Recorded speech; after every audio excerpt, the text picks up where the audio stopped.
গ্রামের লোকেরা নয়নকে জ্ঞান ফেরানোর পর পুরনো মন্দিরের পাশে নিয়ে যায়। ওখানে ওঝা ভৈরবনাথ বসেন।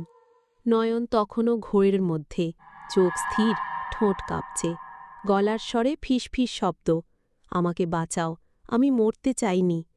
ভৈরবনাথ কপালে ছুঁয়ে বলেন, ওর মধ্যে কেউ ঢুকে গেছে, এই আত্মা যেটা দেখছিস ওর আগে পুড়ছে, মুক্তি চায়, কিন্তু কেউ শোনেনি তার কথা।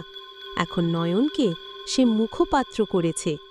গ্রামের প্রজ্ঞাদি ওঝার পাশে বসে বলেন, মাধবী, ও শান্তি পায়নি, কিন্তু এটা জানতাম না ও এভাবে ফিরে আসবে।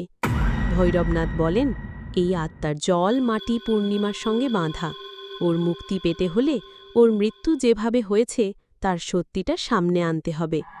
নয়ন তখন ধীরে ধীরে উঠে বসে, যেন অচেনা গলার স্বরে বলে, আমার গান কেড়ে নিয়েছিল ওরা, আমি চাইনি মরতে, ঠাকুরদার ভাই আমায় ঠেলে ফেলেছিল। সবাই স্তব্ধ, প্রজ্ঞাদি মুখ ঢেকে কাঁদতে থাকেন। আমি জানতাম, তিনি বলেন, ওকে অনেক অত্যাচার করত সবাই, ওর গান পছন্দ করত না কেউ, বলতো অপয়া। ওর স্বামীও মানসিক রোগী বলেই দূরে সরিয়ে রাখত, কিন্তু কেউ জানত না সে দিন রাত গাইত একা একা নদীর ধারে বসে। নয়ন ধীরে ধীরে স্বাভাবিক হতে থাকে। ভৈরবনাথ বলেন, তোর ওপর থেকে কিছুটা ভার সরে গেছে, কিন্তু এখনও মুক্ত নয়। তোকে যেতে হবে সেই নদীর ঘাটে পূর্ণিমার ঠিক পরদিন ভোরবেলা। সঙ্গে রাখতে হবে ওর গানের খাতা, সেখানে দাঁড়িয়ে ওর শেষ গানটা গাইতে হবে, তবেই হয়তো সে শান্তি পাবে। পরদিন ভোরবেলা নয়ন, প্রজ্ঞাদি আর ভৈরবনাথ নদীর ঘাটে যায়। আকাশ ফ্যাকাশে, বাতাসে অদ্ভুত ঠান্ডা। নয়ন দাঁড়িয়ে খাতার শেষ পাতায় লেখা গানটা পড়ে।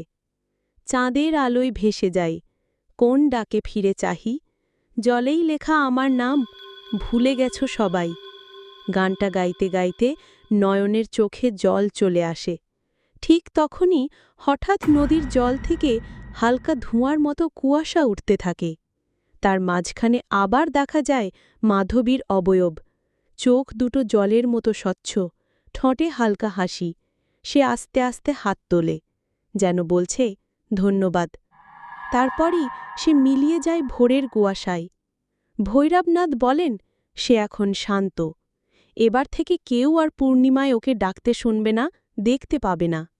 নয়ন গভীর নিঃশ্বাস ফেলে, তার বুকের ভেতর যেন একটা ভার নেমে গেছে। তবে যাবার আগে শুধু প্রজ্ঞাদি বললেন, মাধবী চলে গেলেও তার গান থেকে যাবে। সে কখনো অভিশাপ ছিল না, সে ছিল ভালোবাসার এক বঞ্চিত সুর, যা আজ মুক্তি পেল। গ্রামে সেই থেকে কেউ আর অদ্ভুত আওয়াজ শোনেনি। নদীর পাড়ে সেই পুরনো গানের খাতা আজও শুকনো পাতার মতো উড়ে বেড়ায়, যেন মাধবীর গান আজও